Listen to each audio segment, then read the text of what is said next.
নমস্কাৰ বন্ধুসকল কি খবৰ আশা কৰো সকলোৰে ভাল আৰু পুনৰবাৰ স্বাগতম জনাইছো মোৰ ইউটিউব চেনেল আলিয়া ফকাছলৈ আৰু আজি যদি আপুনি ফাৰ্ষ্ট টাইম মোৰ চেনেললৈ আহিছে তেনেহলে সাবস্ক্ৰাইব বাটনটো দবাই লওক আৰু সাথে যেতি ঘণ্টা আছে হেতু দবাবলৈ একদম নপৰিব যাতে মই যেতিয়া ভিডিও দিও আপোনালোকৰ মোবাইলতে ঘণ্টিটো বাজি যায় গতিকে বন্ধুসকল আজি মই কথা পাতিম এটা নতুন যোগাৰ ওপৰত আৰু এই যোগাটো হৈছে আমি শ্বাস প্ৰশ্বাস শক্তি কেনেদৰে বৃদ্ধি কৰিম কাৰণ বিভিন্ন ধৰণৰ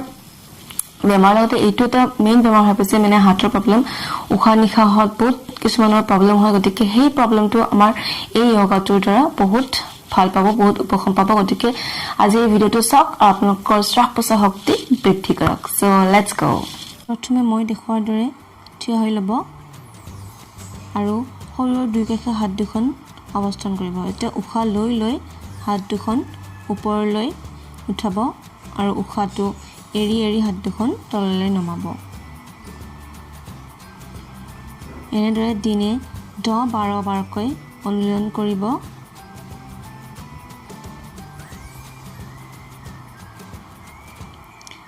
লাহে লাহে উশাহটো ল'ব আৰু সেই হিচাপে হাতখন ওপৰলৈ নিব হাত দুখন লগাব নালাগে হাত দুখনৰ মাজত অলপ ফাঁক ৰাখিব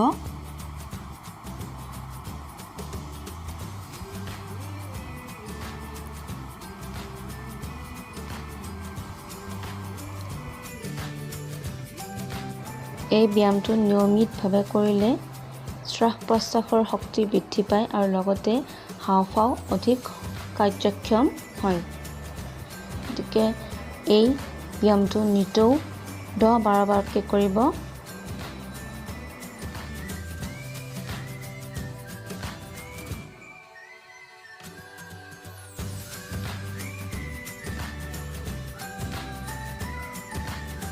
গতিকে বন্ধুসকল আপোনালোকে দেখিলে মই এই ব্যায়ামটো কেনেদৰে কৰিলো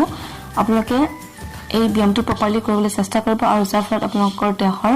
যেটো ব্যাধি মানে শ্বাস প্ৰশ্বাস শক্তি যদি কাৰোবাৰ কমি আছে শ্বাস প্ৰশ্বাসত যদি কাৰোবাৰ প্ৰব্লেম হৈ আছে তেনেহলে এই ব্যায়ামটো কৰাৰ ফলত আপোনালোকৰ সেই